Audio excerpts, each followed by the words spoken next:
Greeting learners, we are almost there. You have nearly mastered all the major concepts of the C language. In this section, we will look at structures, one of the most used concepts to store data when working on a production system. We spent several videos looking through language-defined variables types, and we have on occasion mentioned that you can make your own user-defined variables.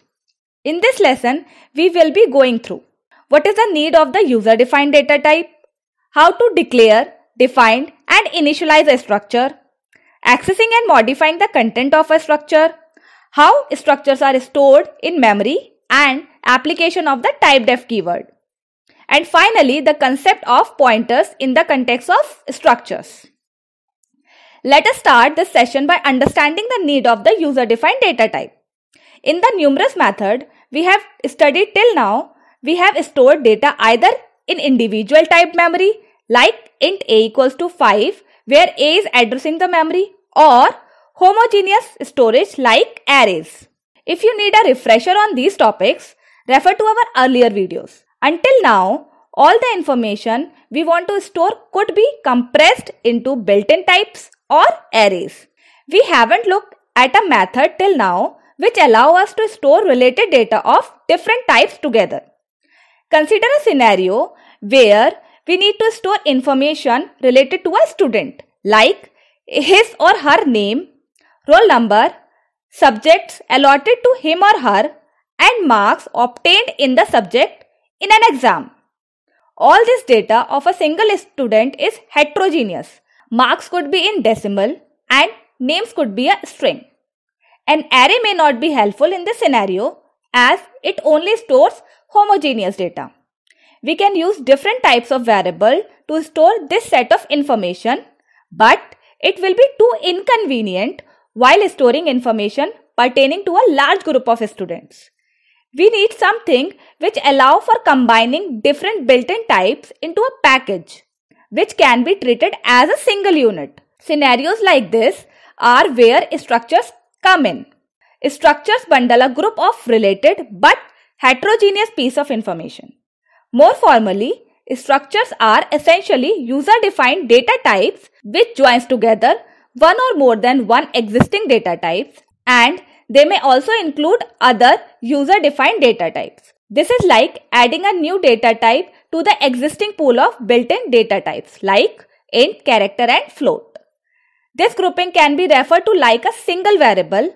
Apply a common grouping on the case of students. All the data related to one student can be stored in the single structure type variable. The grouping would look something like this. Since structures are data type which are defined by the user, there is an extra step involving before we can start using them.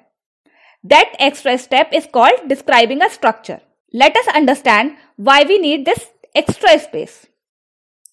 The usage of built-in data type has two steps.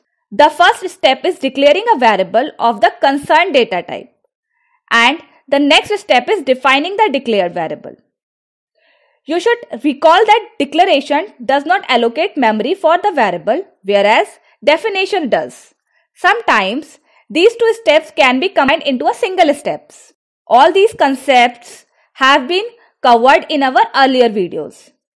Since structures are user-defined data types, the compilation process needs to be informed about the elements or fields of a structure. This should be done before declaring or defining the structure type variables. Thus, usage of user-defined data type entails three steps.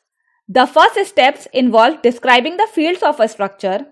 The next two steps are similar to the two steps of built-in data types. The second step is declaring a variable of the just described user data type. And finally, the third step is to define the variable which has been just declared, similar to the variables of built-in data types. All the three steps can be combined into one. We will shortly see examples covering all these aspects. In case of user-defined data type, the extra step involved is describing the data type, which is the structure. Let us see how to describe a structure. The syntax on the screen is adopted for describing a student, a user-defined data type.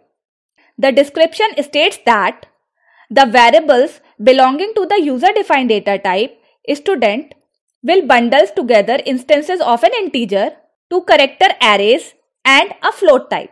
We have just seen an example of describing a structure. There is nothing more to it.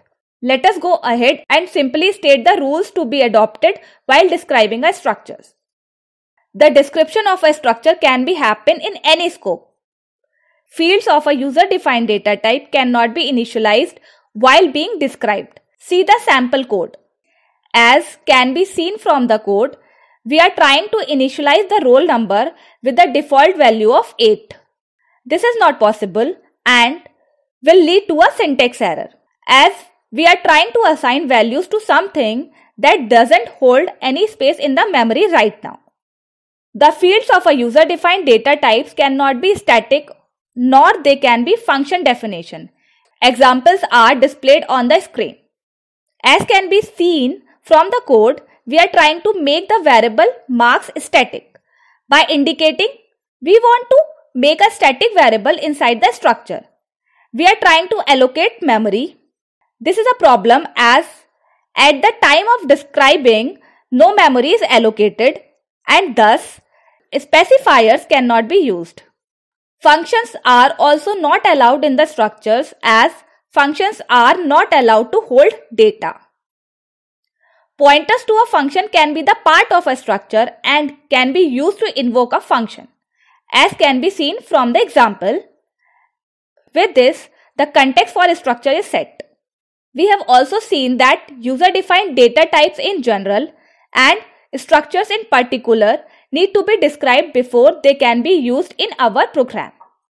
In the next section, we are going to understand the nuances of declaring and defining a structure type variable.